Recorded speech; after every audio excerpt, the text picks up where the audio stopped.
তাশকন্ধের রহস্য ভারতের ইতিহাসের এক অমীমাংসিত অধ্যায়। চলুন আজ এই ঠান্ডা যুদ্ধের ষড়যন্ত্রের গভীরে যাওয়া যাক। ভাবুন তো একবার, জানুয়ারি 1966 একটা শান্তি চুক্তি সই হল, আর তার ঠিক কয়েক ঘন্টা পরেই দেশের প্রধানমন্ত্রী মারা গেলেন। ভারতের দ্বিতীয় প্রধানমন্ত্রী লাল বাহাদুর শাস্ত্রীর মৃত্যুকে ঘিরে এত রহস্য কেন? তাশকন্দে সেদিন ঠিক কী হয়েছিল? সরকারিভাবে গল্পটা শুরু হয়েছিল একটা বিরাট কূটনীতিক সাফল্য দিয়ে, কিন্তু তার শেষটা হলো এক জাতীয় ট্র্যাজেডিতে, যা কয়েক দশক ধরে আমাদের মনে শুধু প্রশ্নই জাগিয়ে রেখেছে। সময়টা দেখুন, 1966 সালের জানুয়ারি মাস। 10 তারিখে প্রধানমন্ত্রী শাস্ত্রী তাশকন্দ চুক্তি সই করলেন, আর ঠিক তার পরদিনই 11 জানুয়ারি বলা হলো তিনি হৃদরোগে মারা গেছেন। এখানে কিন্তু শেষ নয়। এর ঠিক কয়েকদিন পরেই 24 জানুয়ারি ভারতের পরমাণু কর্মসূচির প্রধান ডক্টর হোমি ভাবা এক বিমান দুর্ঘটনায় মারা যান। ভাবা যায় মাত্র 2 সপ্তাহের ব্যবধানে দেশ তার প্রধানমন্ত্রী আর প্রধান পরমাণু বিজ্ঞানী দুজনকেই হারালো। এই দুটো ঘটনা কি শুধুই কাকতালীয়? অনেকগুলো বছর কেটে যাওয়ার পর হঠাৎ করে একটা চাঞ্চল্যকর তথ্য সামনে এলো একজন কেজিবি এজেন্টের ফাঁস করা কিছু নথি থেকে, যা সন্দেহের আঙুল সরাসরি মস্কোর দিকে তুলে দিল। এই নথিগুলোকেই বলা হয় মিত্রখিন আর্কাইভ। কেজিবির একজন archivist Vasily Mitrokhin Soviet union থেকে পালিয়ে আসার সময় এগুলোর সঙ্গে করে নিয়ে আসেন, আর এই আর্কাইভ থেকেই ঠান্ডা যুদ্ধের সময় কেজিবির গোপন কার্যকলাপের এক অবিশ্বাস্য ছবি সামনে আসে। যদিও অবশ্যই এই সব তথ্যের সত্যতা নিয়ে বিতর্ক আছে। এই আর্কাইভ থেকে যা জানা যায় তার চমকে দেওয়ার মতো। ভারতীয় গোয়েন্দা সংস্থা, এমনকি সরকারেও নাকি কেজিবির অনুপ্রবেশ ছিল। তারা বিভিন্ন রাজনৈতিক দলকে টাকা দিত, জনমত নিজেদের পক্ষে আনার জন্য ভুয়ো নথি ছড়াত। মূল উদ্দেশ্য ছিল একটাই, নেহেরুর পরে এমন কাউকে ক্ষমতায় আনা যিনি সোভিয়েত ইউনিয়নের পক্ষে থাকবে। কিন্তু সবচেয়ে বিস্ফোরক দাবিটা ছিল অন্য জায়গায়। আর্কাইভের একটা অংশে সরাসরি বলা হয় লাল বাহাদুর শাস্ত্রীকে নাকি হত্যা করা হয়েছিল, আর এই কাজে সাহায্য করেছিল কেজিবি। উদ্দেশ্য ইন্দিরা গান্ধীকে ক্ষমতায় বসানো। কিন্তু দাঁড়ান, গল্পটা এখানেই শেষ নয়। কারণ সোভিয়েতদের নিয়ে এই যে তত্ত্ব, এর ঠিক উল্টো একটা দাবিও কিন্তু উঠে এসেছিল, আর সেটা এসেছিল আমেরিকার দিক থেকে। সিআইএর গুপ্তচর বিভাগের একজন প্রাক্তন ডেপুটি ডিরেক্টর রবার্ট ক্রাউলি একটা বইতে সাক্ষাৎকারের সোজা সাপটা বলে দেন, আমরাই শাস্ত্রীকে শেষ করে দিয়েছিলাম। ভাবুন একবার, এই একটা কথা পুরো তদন্তের মোড় অন্যদিকে ঘুরিয়ে দেয়। কিন্তু কেন? ক্রাউলির ভাষ্যমতে সিআইএর আসল লক্ষ্য ছিল ভারতের পারমাণবিক কর্মসূচিকে থামিয়ে দেওয়া, আর লাল বাহাদুর শাস্ত্রী এই কর্মসূচির পক্ষে ছিলেন বলেই মনে করা হতো।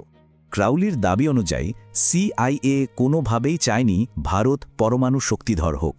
তিনি শুধু শাস্ত্রীর কথাই বলেননি, ডক্টর হোমি ভাবার মৃত্যুর দায়ও স্বীকার করেছেন। তার অভিযোগ, ভাবা যে বিমানে ছিলেন সেই এয়ার ইন্ডিয়া ফ্লাইট 101কে নাকি সিআইএ উড়িয়ে দিয়েছিল। মানে এই তত্ত্ব অনুযায়ী শাস্ত্রী আর ভাবা দুজনের মৃত্যুই ছিল সিআইএর একটা পরিকল্পিত অপারেশনের অংশ। তো এখন আমাদের সামনে দুটো সম্পূর্ণ ভিন্ন গল্প। দুটোই আসছে গোয়েন্দা সংস্থাগুলোর ভেতর থেকে। একদিকে কেজিবি, অন্যদিকে সিআইএ। রহস্যটা যেন ঠান্ডা যুদ্ধের একটা ক্লাসিক গোয়েন্দা কাহিনী হয়ে উঠল। আসুন দুটো তত্ত্বকে পাশাপাশি রেখে দেখি। কেজিবির বিরুদ্ধে অভিযোগ হল তারা রাজনৈতিক ক্ষমতার জন্য শাস্ত্রীকে সরাতে চেয়েছিল, যাতে ইন্দিরা গান্ধী প্রধানমন্ত্রী হতে পারেন। আর সিআইএর বিরুদ্ধে অভিযোগ, তারা ভারতের পারমাণবিক কর্মসূচি থামানোর জন্য শাস্ত্রী এবং ডক্টর ভাবা দুজনকেই নিশানা করেছিল। দুটো তত্ত্বের উদ্দেশ্য আর লক্ষ্য সম্পূর্ণ আলাদা, যা সেই সময়ের দুই পরাশক্তির নিজ নিজ স্বার্থের কথাই বলে। কিন্তু এখানে আরও একটা ব্যাপার আছে, যা বিষয়টাকে আরও জটিল করে তোলে। উইলসন সেন্টারের মতো কিছু গবেষণা প্রতিষ্ঠান বলছে 60-এর দশকে ভারত যে পুরো দমে পারমাণবিক বোমা বানানোর দিকে এগোচ্ছিল, এই ধারণাটা হয়তো পুরোপুরি ঠিক নয়। এই গবেষণাগুলো থেকে পাওয়া তথ্য প্রমাণ বলছে ভারত তখনও পরমাণু অস্ত্র তৈরির ব্যাপারে কোনো চূড়ান্ত সিদ্ধান্ত নেয়নি। পুরো বিষয়টা নিয়ে দেশের ভেতরেই অনেক বিতর্ক ছিল। আর এটা যদি সত্যি হয়, তাহলে সিআইএর এত বড় একটা পদক্ষেপ নেওয়ার যে কারণ দেখানো হচ্ছে, সেটা নিয়েও কিন্তু প্রশ্ন উঠে যায়। এতগুলো দশক পেরিয়ে গেছে, কিন্তু কোনো সরকারি সমাধান মেলেনি। তাশকন্দের রহস্যটা তাই একটা রাজনৈতিক সংকট থেকে বেরিয়ে এসে এখন আমাদের লোককথার অংশ হয়ে গেছে।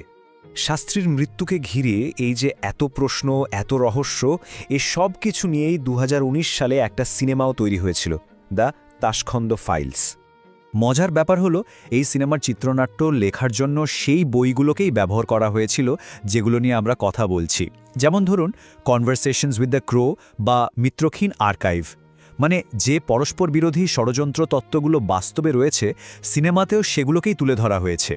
আর যেহেতু কোনো অফিসিয়াল ব্যাখ্যা আজও মেলেনি, তাই সাংবাদিক থেকে শুরু করে সাধারণ মানুষ অনেকেই চান 1966 সালের সেই ঘটনাগুলোর একটা নিরপেক্ষ সরকারি তদন্ত হোক। এই দাবিটা আজও কিন্তু উঠে আসে। তাহলে সত্যিটা কি? যখন সরকারি নথি অপ্রকাশিত থেকে যায় আর গোয়েন্দা সংস্থাগুলোর পরস্পর বিরোধী দাবি একমাত্র সূত্র হয়, তখন ইতিহাস কোথায় শেষ হয় আর জল্পনা কোথা থেকে শুরু হয়? তাশকন্দের রহস্য হয়তো এরই সবচেয়ে বড় উদাহরণ। এটা আমাদের দেখিয়ে দেয় ঠান্ডা যুদ্ধের সেই গোপন লড়াইগুলো আজও আমাদের অতীতকে কতটা প্রভাবিত করে। এই রকম ভূ রাজনৈতিক ইতিহাস আর তার গভীর বিশ্লেষণ নিয়ে আরও জানতে ওয়ার্ল্ড স্ট্র্যাটেজিককে সাবস্ক্রাইব করুন।